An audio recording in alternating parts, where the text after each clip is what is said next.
అందరికీ నమస్కారం. నేను నియతి. నేను త్రిషిక. మన కూచిపూడి గురువులకి ఇంకా గురు శ్రీ భవ్యరాశి గారికి మా ప్రణామాలు.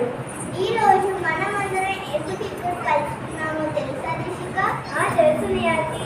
ఈరోజు పండుగ, మన కూచిపూడి పండుగ. అవును, ఈరోజు వెంపటి చిన్న సత్యం గురువు గారి జన్మదినం. ప్రపంచం కూచిపూడి దినోత్సవం జరుపుకుంటున్నాము. మన అందరికీ ప్రపంచ కూచిపూడి దినోత్సవం శుభాకాంక్షలు. ఇప్పుడు మనము వెంపటి శివసత్యం గురుగారి కోసం కొన్ని విషయాలు తెలుసుకుందాం.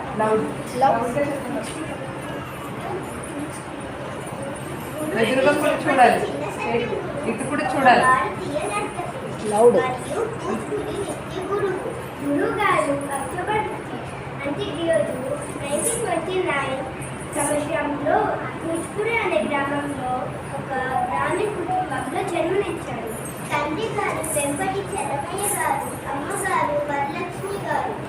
గురుగారు కూచిపూడి నృత్యానికి ఒక శాస్త్రీయ రూపాన్ని ఇచ్చారు. కూచిపూడి నృత్యం ప్రపంచ వ్యాప్తి చేయడంలో గురుగారు ముఖ్య పాత్ర పోషించారు. గురుగారికి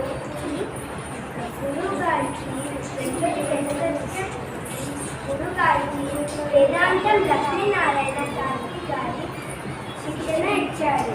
శ్రీ తాడేపల్లి పేరయ్య శాస్త్రి గారి నేర్చుకున్న కథను మెరుగుపరుచుకున్నారు. మరియు ఆయన అన్నగారు వెంకటి పెద్దసత్యం గారి వద్ద వ్యక్తీకరణలో శిక్షణ పొందారు.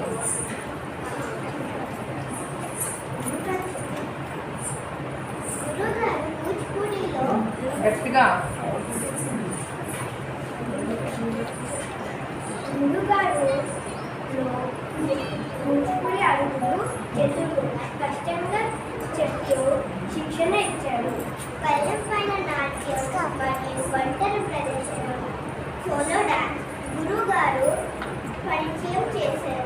గురుగారికి 1998లో పద్మభూషణ్ పురస్కారం వచ్చింది.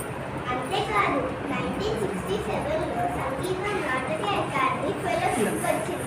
గురుగారు కూచిపూడి నృత్యానికి గురువుగా పిలువబడతారు. గురుగారు వృద్ధాప్య సమస్యలతో బాధపడుతూ 2012 సంవత్సరంలో జూలై 29న మరణించారు. అప్పటికి ఆయన వయసు 83.